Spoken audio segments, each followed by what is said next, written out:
C'est le produit de luxe par excellence, le caviar, parmi les principaux producteurs au monde, la Chine, la France et l'Italie.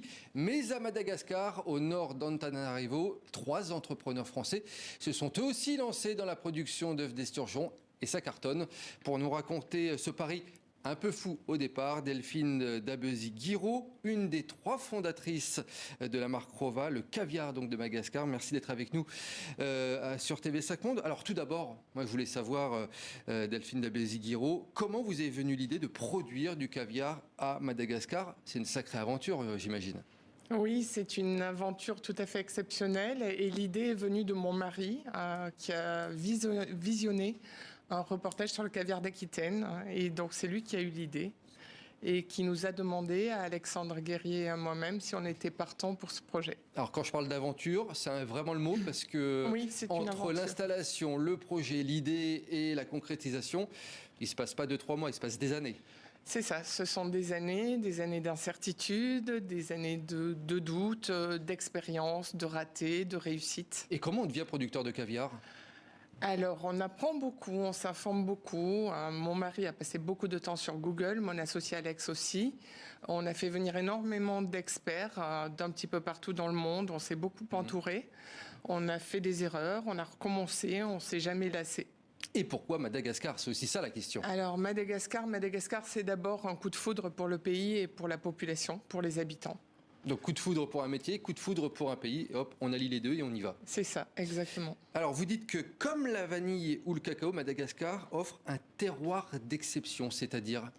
Oui, alors Madagascar, en fait, c'est la 4e plus grande île du monde. C'est grand comme la France et la Belgique. Et 2/3 du pays sont sur des hauts plateaux entre 800 et 1600 mètres d'altitude. Et on bénéficie d'un terroir exceptionnel et d'un climat exceptionnel. Concrètement, sans rentrer trop dans les détails techniques, ça se passe comment la production de caviar? Moi, je m'y connais absolument pas, donc je m'interrogeais comment ça se passe concrètement les installations? Alors, d'abord, c'est très très long parce que déjà, il faut effectivement s'installer, créer les infrastructures qui sont quand même de lourdes infrastructures. Il y a des bassins, une écloserie. On est la seule ou une des rares fermes au monde à produire l'aliment, donc ce sont des investissements assez conséquents. Ensuite, il faut importer les œufs fécondés. Et pour avoir une très bonne génétique, nous sommes allés en Russie faire cette importation. Ensuite, il faut faire éclore les œufs. Alors, avant que ça réussisse, nous avons échoué au moins 4 fois. Et ensuite, il faut laisser le temps aux esturgeons de grandir, de s'épanouir et même à aujourd'hui d'arriver à 4 maturations. Alors, on voit beaucoup d'étapes pour y arriver. Mais au final, ça crée de l'emploi sur place. Vous donnez du travail à 300 personnes au moins. Et puis, vous avez redonné vie, il me semble, à tout un village. Ça, c'est une autre conséquence de cette aventure. Oui, c'est ça. L'idée, c'est vraiment de faire un projet sociétal et environnemental. Il ne s'agit pas que de production de caviar, c'est vraiment un engagement. Effectivement, on a intégré à peu près tous les métiers. Ça peut aller de la fabrication des filets, justement la production des aliments. On a créé un potager pour alimenter la cantine des collaborateurs. Ça avec les habitants, en collaboration avec les habitants sur place. C'est ça, exactement. Donc vous avez vraiment un maillage local très important. C'est ça en fait, l'idée, voilà, c'est de contribuer à l'environnement localement et de contribuer sociétalement. Alors on le sait, le caviar c'est un produit de luxe qui est vendu, distribué dans les hôtels, les restaurants de luxe, les magasins haut de gamme. Lorsqu'on est producteur à Madagascar de caviar, Madagascar pays pauvre, est-ce que certains se trouvent cela choquant de vendre et de produire un produit de luxe là-bas? Certaines personnes ont trouvé ça, choquant, mais en fait, pour nous, au contraire, pour aider un pays à se développer, il n'y a pas meilleur moyen que des produits de luxe, justement, parce que ça nous permet de faire beaucoup de formations.